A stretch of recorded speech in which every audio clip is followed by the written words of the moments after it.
it's Jane here. Welcome and welcome back. It's been a while since I filmed my last video. Yeah, I'm not consistent on here, but here I am.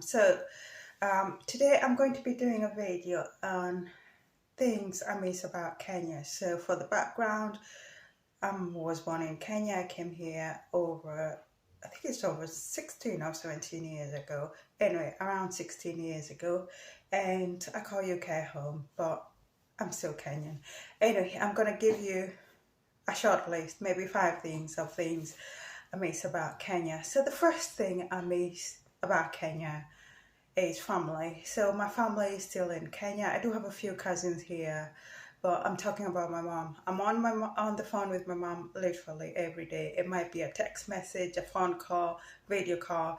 I talk to my mom every day, and it's not always been like that, but I now have the best relationship with my mom.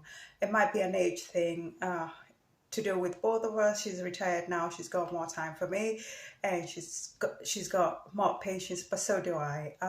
I'm not retired, but I'm more mature. I'm more patient with her, and we have a very good working relationship. But also, I have to say, I've not always had a good relationship with my mom, and that's to do. I think it's part of growing up and maybe searching for my own freedom or liberty and thinking it's her putting stops or breaks into what I want to do.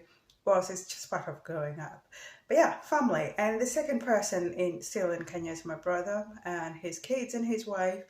I don't have as much contact with my brother as I do with my mom, but I have very much in contact with my brother on WhatsApp as well. And I do miss having that one-to-one physical sounds wrong, face-to-face conversations and relationship with my brother. Having said that, my dad is still in Kenya, and if you watch my videos in the past, I think you would tell I don't have a good relationship with my dad. But yeah, those are the two family members I really miss who are still in Kenya, but I'm still in contact. My mom has not been to see me, and I have not been to see her for the last maybe 3 years because of COVID, but I'm looking forward to seeing her in the future, in the very near future.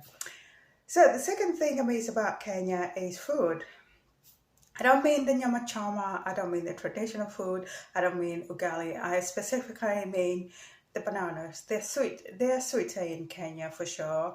The avocados, mangoes, passion fruit. I grew up in a farm and we grew bananas. We had a mango tree. We had avocados. We have sugar canes, passion fruit. We had just a variety of fruit, and they're fresh every day. Yeah, I do miss that variety. Yeah, I can get all the fruit here, and I've been in UK long enough that I don't actually notice the difference in the sweetness, but I do remember at the very start when I originally came to UK, I could notice the bananas were not as sweet as I was used to them in Kenya, and so are the mangoes. I still can access all these fruits, but they're much more expensive. But that's just what it is. You take the good and the bad, and there's a whole lot of opportunities here in UK. I cannot really just complain about the cost of fruit. The third thing I do miss about Kenya is space. I grew up in a rural area near Mount Kenya, that is in Karatina, Nyeri area, and just space. And what by space I mean is like when you come out of your house, this space, you've got a yard or you've got just a space in front of the house where you hang your clothes or you have your goats, your animals, whatever. It is space. We don't have that here. When I get out of my house, I walk onto the road. I do not have that space. But also space in terms of if you just want to be alone, you can take a walk, you can take a hike. I grew up in a rural area, and it was coffee growing farms for next hence then there was tea growing farms, and then you could get to the forest. To be fair enough, I never did walk just for the sake of walking, like walking meditation.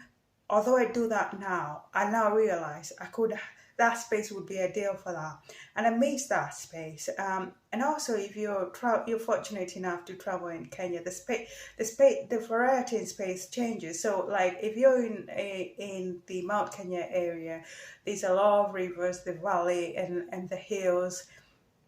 it changes. When you go towards Nairobi, it's more of the plateau, and also it's greener in the Mount Kenya area. Well, towards Nairobi's plateau, it's more drier. So there's that variety in space that I miss. That, and maybe that's because my lifestyle here is very much work and then work, study, and then I like the outdoor. I love hiking. We are a family that hike a lot, so I do enjoy this space. And in hindsight, I do now realize I never utilized that space in Kenya when I was there, but I can still do it here, and I can still do it there when I go travel again.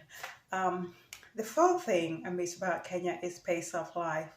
I'm not complaining about the pace of life in UK being quite fast. I do like that fast-paced life, and I'm used to it, and I'm adapted to it. But in Kenya, life, especially where I grew up in the rural area, the pace of life was very, very, very slow down. Everything did not need to happen on a timeline. You did not need to get everything done today or now.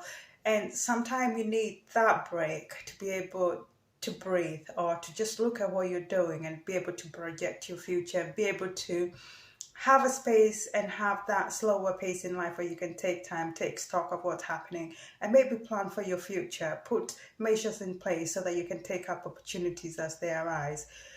You can get up so caught up in this fast-paced life in UK that you're living day on day, that you fail to have the space all the time to take stock and plan for your future, and that kind of stagnates you, and that's not a good place to be. And sorry, I got my notes here. And the last thing, and this is more of maybe a novelty point. I never experienced this. Well, my mom had a house help growing up.